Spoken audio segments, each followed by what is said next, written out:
Hello everyone, welcome back to our class.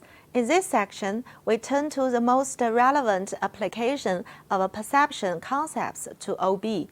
This is the issue of how people form perceptions about each other. We will discuss one of the most popular and interesting theories in organizational behavior, and it's called the attribution theory. Different from motivating objects, people have beliefs, motives, and intentions. When we observe people, we attempt to explain their behaviors. Our perception and judgment of a person's actions are influenced by causes for behaviors. These interpretations play an important role in determining reactions to the behavior. Attribution theory tries to explain the ways we judge people differently, depending on the meaning we attribute to a behavior. When we observe an individual's behavior, we attempt to determine whether it was internally or externally caused. After that, we simply attribute some meaning to this behavior. According to it, we're going to judge people differently. So let's take a look at internal and external causes. Internally caused behaviors are those we believe to be under the personal behavioral control of the individual. However, externally caused behaviors are those we imagine the situation forced the individual to do. Let's give an example of two situations before we move further. Imagine that your colleague was late for work this morning. Do you believe his behavior was internally caused or externally caused? Well, you believe it's internally caused because you know that he stayed up late to watch a basketball game and overslept this morning. However, if in a different situation, you know this colleague lives far away from your workplace, then you might attribute his lateness to the traffic jam. So, it's an externally caused lateness. Let's quickly look at what attribution theory is. At first, we have some observation, then we have interpretation, and according to these interpretations, we make attributions of cause. Now, let's discuss three dimensions that we depend on to evaluate individual behaviors. They are distinctiveness, consensus, and consistency. All of these three factors determine whether it gives us a hint that the attribution should be either externally or internally caused. Let's clarify three determining factors specifically. Distinctiveness refers to whether an individual displays different behavior in different situations. As an employee who arrives late today, also one who regularly blows off other kinds of commitments, what we want to know is whether this behavior is unusual. If it is, we are likely to give it an external attribution. If it's not, we will probably judge the behavior to be internal. If everyone who faces a similar situation responds in the same way, we can say the behavior shows consensus. The behavior of our tardy employee meets this criteria. If all employees who took the same route were also late.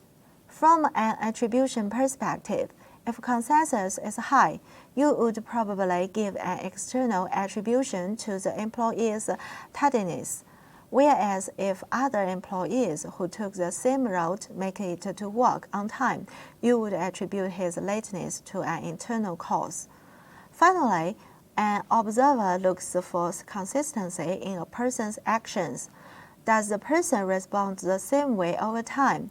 Coming in 10 minutes late for work is not perceived the same for an employee who hasn't been late for several months as for an employee who is late 3 times a week. The more consistent the behavior, the more we are inclined to attribute it to internal causes. Another important finding from attribution theory is fundamental attribution error, which can explain why attribution differences exist between actors and observers.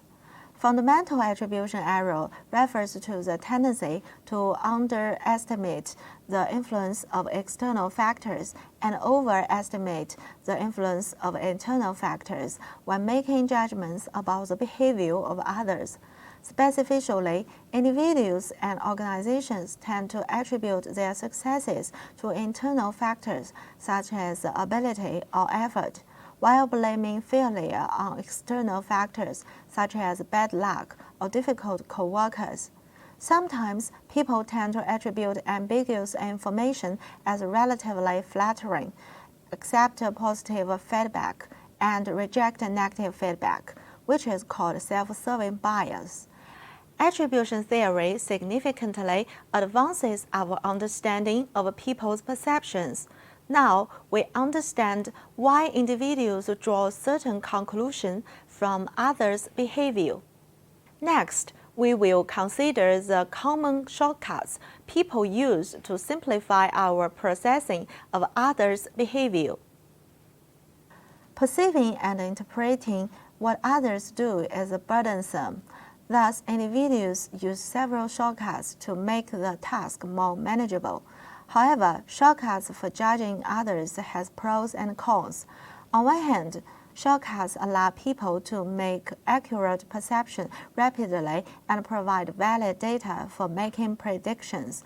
On the other hand, the shortcuts can and does get us in trouble, result in significant distortions. We'll discuss the following 4 shortcuts people usually use in their interpreting process. Selective perception refers to the tendency to selectively interpret what one sees based on one's interests, background, experience, and attitudes.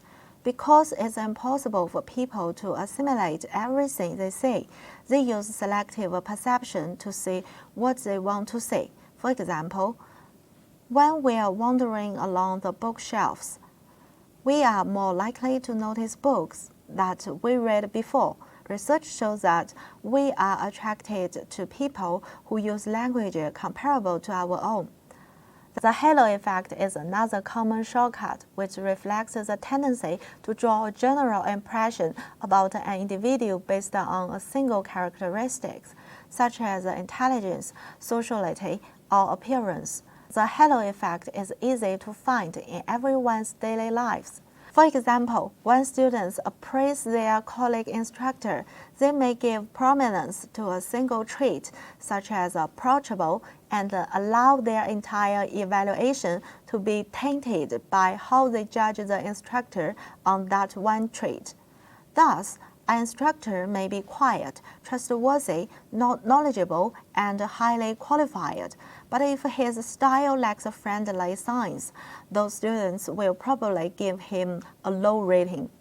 Contrast effect refers to the evaluation of a person's characteristics that are affected by comparisons with other people recently encountered.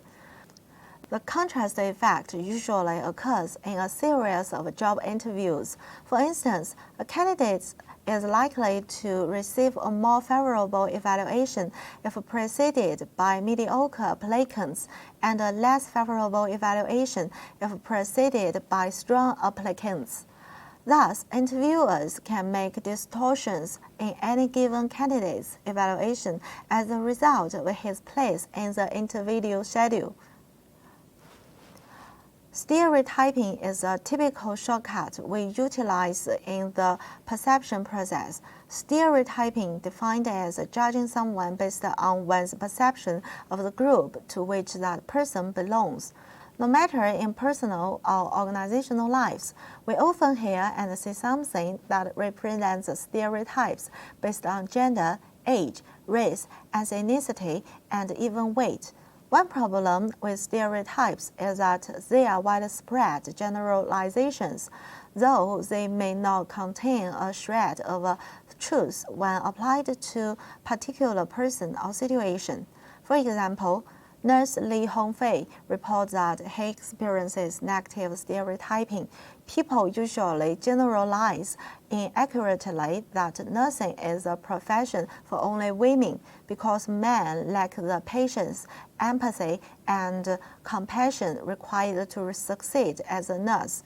In order to avoid mistaken appraisal due to stereotypes, we have to monitor ourselves to make sure we are not unfairly appearing a stereotype in our evaluations and decisions.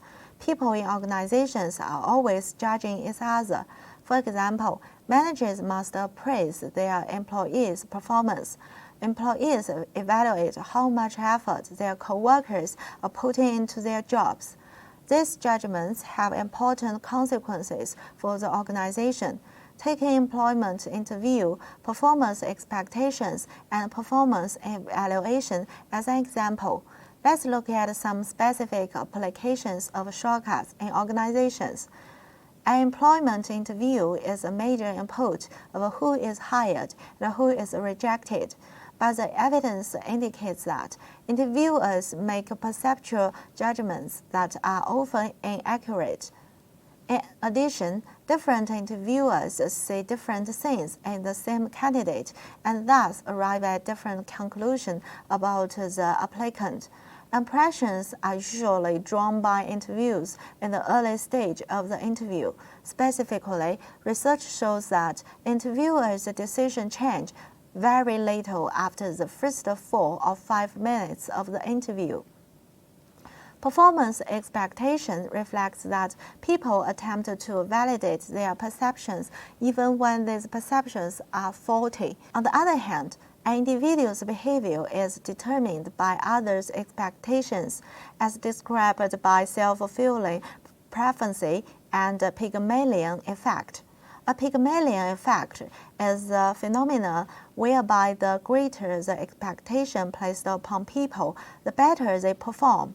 Do you have this experience? When your parents believe you can do everything perfectly, you tend to work hard so as not to let them down. We have learned people's perceptions and the application of common shortcuts in judging others. This knowledge is very useful for us to stay alert when we make important decisions. What's the connection between perception and decision-making?